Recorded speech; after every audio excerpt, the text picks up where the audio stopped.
All right, we're going to do the brow chakra today, but if you look at my picture, it looks like my grandkids drew it. It was me. It's from a long time ago and I just got it out, but it's hilarious. Anyways, yesterday we talked about the crown chakra, and because I'm by myself, I can't tell if you can see me or not see me, but anyways, here I am. Uh, Brow chakra. So you have the crown chakra, the light bulb goes off, you get an aha moment, and then this is when you start playing with it in your mind, your third eye, and you focus on what you want, hopefully. That's when you're imaginative, intuitive, you're very visual. People that look up a lot, I know they have their upper chakras going. People that look down and shake their heads normally have blocked chakras. These chakras are blocked. They don't know what they want. And you're listening. So you have an inner voice that's very clear.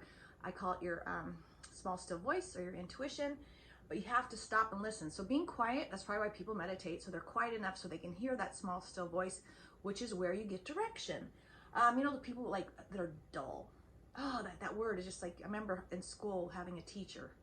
There's nothing going on up here. I was just so bored. And when you can't see, I have people that come to me, and I had to do hypnotherapy with them because when I asked them to close their eyes, they literally could not see pictures in their mind's eye. Close. So when you are open-minded, you kind of get lots of ideas and they kind of drop down, which is your crown chakra. But when you are stuck, your third eye is closed. Also unable to hear. A lot of people have conversations and they're not listening to me. So I love doing my readings because I get engaged and I'm literally taking notice and I'm present. Engage, I love that word. I'm totally present in the here and now. And when I was younger, I used to hear voices in my head and I would talk in my head before I would talk to the person that I was visiting, or I would think about what I was going to say before I got there. And when you're in the present moment, you're engaged, so you're listening, and then the conversation is a give and take, and it's a beautiful thing.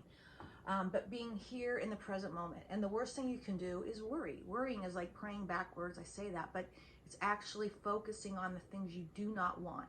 And when you worry about other people, you're sending negative energy their way. So it's best to have no thought about someone unless you send them love and light. Send them something positive. The best way to keep it open is to wake up and remember your dreams, because that's what I believe when we pass over, that's where we live, is on that, in that other realm, which is your sleep realm. So every day we go to bed, we cross over to the other side, and then we come back and we do it again. So remembering your dreams, and if you can say them out loud to somebody, that's really helpful. And getting a dream book, and analyzing your dreams. They're always talking to you. That's a whole nother talk I'll do. That's a whole nother class. Your intuition. Your intuition usually is going to tell you to do something you don't want to do because it's scary and it's going to challenge you. And the more you listen to your intuition, which is your third eye and your throat chakra, the more you listen to it, the stronger it gets. And the more I can guarantee you are not going to be doing things that other people are doing. You're going to be doing things that you came here to do, which is going to take you out. It's the Fool card. You know, you just keep having that faith, and you end up looking back going, wow, that really worked out well. But you just don't know. The flashlight's right in front of you. You can't see too far in the future. Yeah, intuition leads. Life's pretty magical. Being creative. So that means if you could color with your kids, pick up a paintbrush and just freely express yourself, write a song, do poetry. Anytime you are creative, even gardening, cooking. For me, I like to cook. I'm writing songs. I enjoy writing songs. Focusing on good memories. You don't want to like focus on them to where you're living in them, but if you're focusing on all the bad things in your life, that closes your third eye down. So just if you're having one of those days where you can't stop your thoughts, I go back to me and my kids singing or dancing, or even when they were born, what amazing moments those were. And that's how we keep our third eye open. So you want to be colorful and artistic and creative and stay in the present moment, and that keeps your third eye or your brow chakra open. And the key word, people always say you notice things, Dena.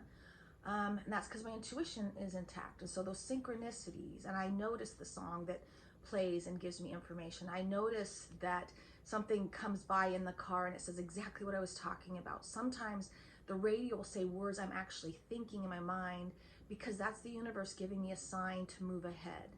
So when the third eye is open, you're highly intuitive and imaginative, And right now, more than ever, we need to think for ourselves, move forward, and really shut off all the negative stuff, because in the end, it's shutting down that part of yourself that gives you direction. So today, I'm asking you to tune into your third eye, and turn off the television, look at things that are beautiful, and stay in the present moment.